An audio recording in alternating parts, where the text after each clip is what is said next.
रामकृष्ण आहे. आपण या व्हिडिओमध्ये काळ भैरवनाथाचा जन्म कसा झाला, काळ भैरवनाथाची उत्पत्ती कशी झाली आपण या व्हिडिओमध्ये पाहणार आहोत. देवराज सेव्यमान पावनाग्रिपंकजं व्याल यज्ञ सूत्र बिंदु शेखरं कृपाकरं नारदादि योगी वृंद वंदितं दिगंबरं काशिकापुराधीनाथ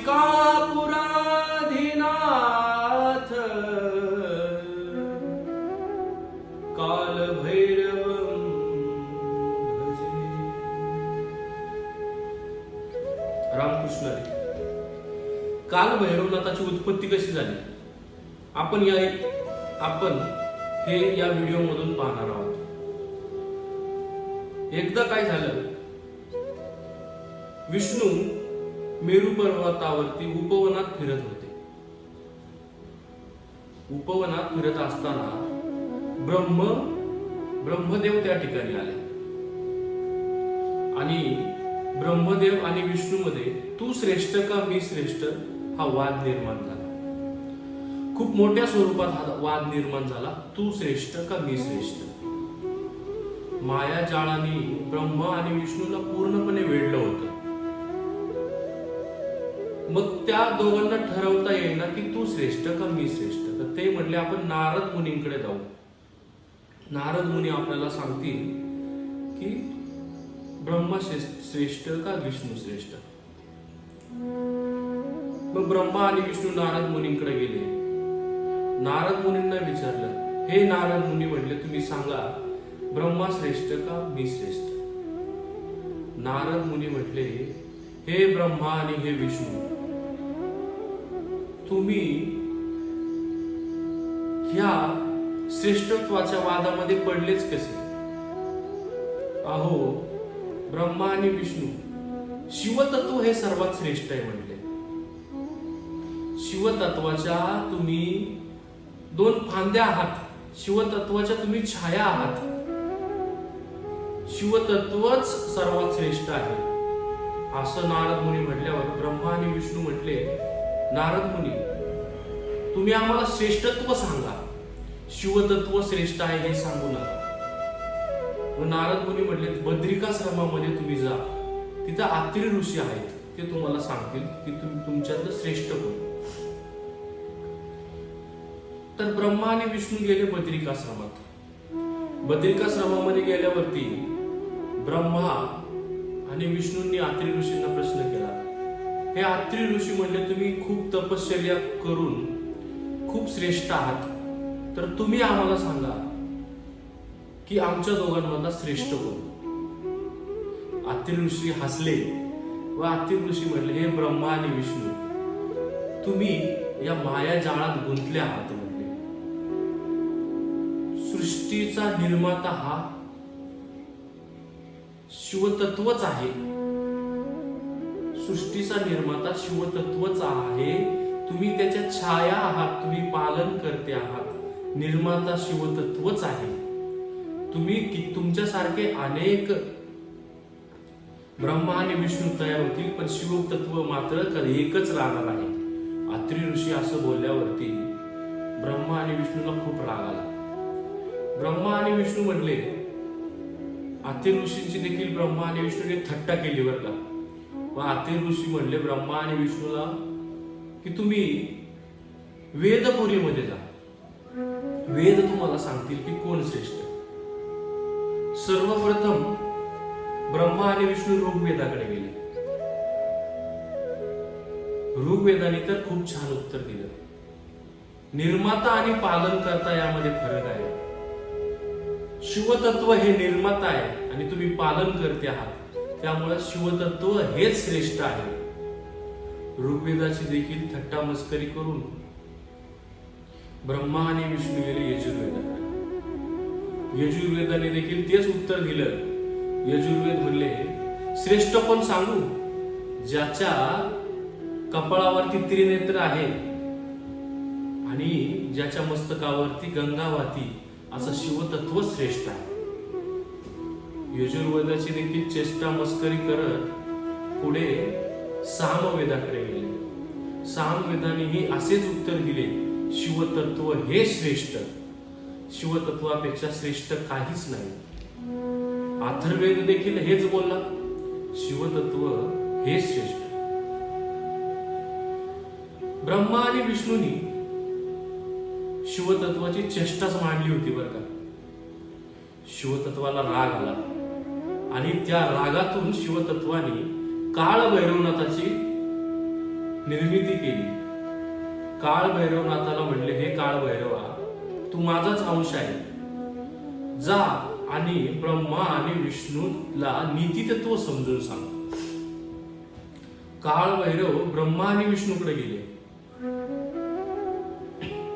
ब्रह्मा आणि विष्णूंनी काळ भैरवांना प्रश्न केला, हे काळ भैरव म्हणले, आमच्यात श्रेष्ठ कोणते सांग. काळ भैरव म्हटले, हे विष्णू, तू सप्तपाताळात जाऊन शिवचरणाचं दर्शन घेऊन ये. आणि ब्रह्माला म्हटले, तू स्वर्गात जाऊन सप्त स्वर्गाच्या पलीकडे जाऊन शिवमुकुटाचं दर्शन घेऊन ये. ते खुश झाले. विष्णू निघाले सप्तपाताळात. विष्णू सप्तपाताळात निघत असताना, विष्णू पदचर्या करत असताना विष्णूंना तिथं पाताळाचा पाताळकंद हा राजा भेटला. पाताळकंद राजा विष्णूला म्हणला, अरे हे विष्णू, अशी बुद्धी तुम्हाला सुटलीच कस काय की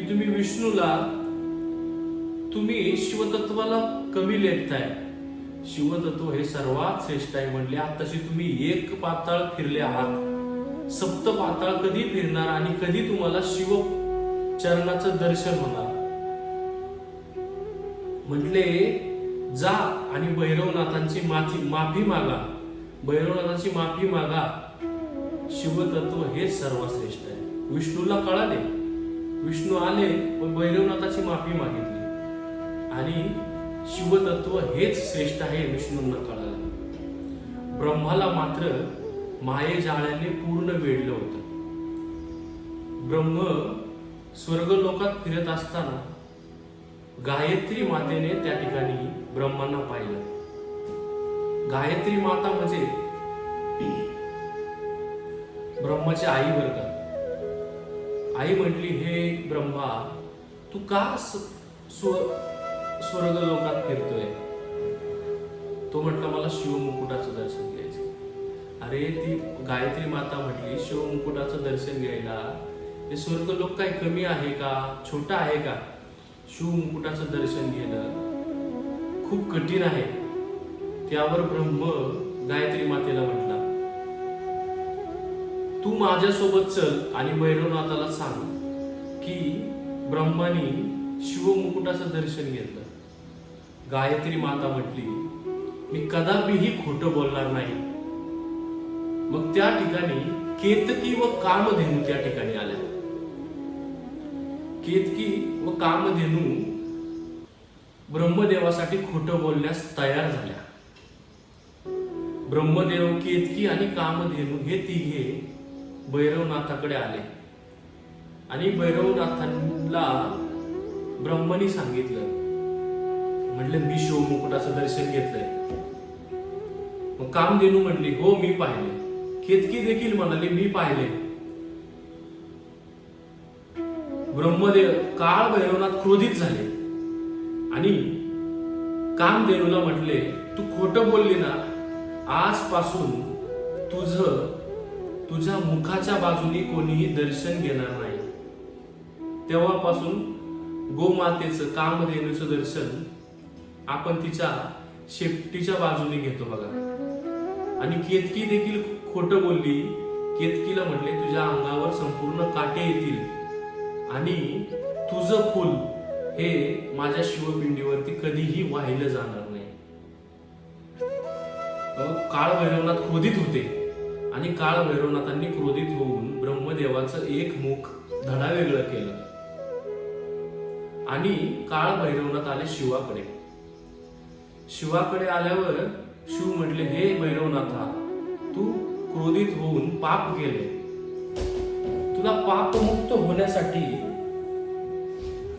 तुला पापमुक्त होण्यासाठी म्हणले हे मुख घेऊन, ब्रह्मदेवाचं हे मुख घेऊन तीर्थयात्रा करावी लागेल. आणि ज्या ठिकाणी हे ब्रह्मदेवाचं मुख पडेल ना, त्या ठिकाणी म्हटले तुझी पापमुक्ती होईल. ब्रह्मदेव निघाले तीर्थयात्रा करण्यासाठी. तीर्थयात्रा करत असताना तीर्थक्षेत्र काशी या ठिकाणी ब्रह्मदेवाचं मुख त्या ठिकाणी काळभैरवाच्या हातातून गळून पडलं. मग त्या ठिकाणी शिव प्रसन्न होऊन काळभैरवनाथाला म्हटले, या काशी क्षेत्रामध्ये तू पापमुक्त झाला. मग आजपासून तू या काशी क्षेत्राचा कोतवाल म्हणून ओळखला जाशील. तेव्हापासून यमाला देखील काशीमध्ये येण्यास परवानगी नाही. काशीमधला पाप पुण्याचा हिशोब हा सगळा काळभैरव करतो. अशी ही काळभैरवाची उत्पत्ती झाली. मग काळभैरव सोनारीच्या सिद्धनाथाला कसे आले, तर त्र्यंबकेश्वर ते सोनारी हा दंडकारण्याचा प्रदेश म्हणून ओळखला जातो. त्या ठिकाणी भौमासूर, प्रचंडासूर, कनकासूर आणि सुवर्णासूर या 4 राक्षसांनी हैदोस माजवला होता. ऋषी मुनींना त्रास देणं, ऋषी मुनींना छळणं. मग ऋषी मुनी या त्रासाला कंटाळून शिवाकडे गेले व शिवाला म्हटले, या राक्षसांपासून आम्हाला तुम्ही वाचवा. त्यावेळेस शिव म्हटले, तुम्ही काळभैरवनाथाची आराधना करा. काळभैरवनाथ त्या ठिकाणी येतील व तुमचं रक्षण करतील. पण शिवांनी एक आड घातली होती बरं का, या 4 राक्षसांचा वध विवाहित असलेला पुरुषच करेल. तर ऋषीमुनी गेले आणि काळभैरवाची आराधना केली. काळभैरवाची आराधना करताना काळभैरवनाथ त्या ठिकाणी प्रसन्न झाले. पण काळभैरवनाथ अविवाहित होते. मग त्या ठिकाणी मुख्य ग्राम असलेला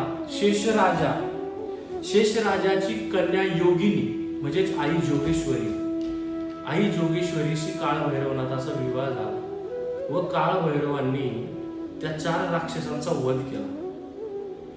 4 राक्षसांचा वध केला व त्या ठिकाणीच ऋषीमुनी खुश झाले व ऋषीमुनींसाठी काळभैरवनाथ व माता जोगेश्वरी त्या सोनारीच्या सिद्धनाथाला त्या ठिकाणी थांबल्या. व त्या ठिकाणी आजही आपण गेला तर सोनारीचं सिद्धनाथाचं मंदिर काळभैरवनाथाचं खूप प्रसिद्ध आहे.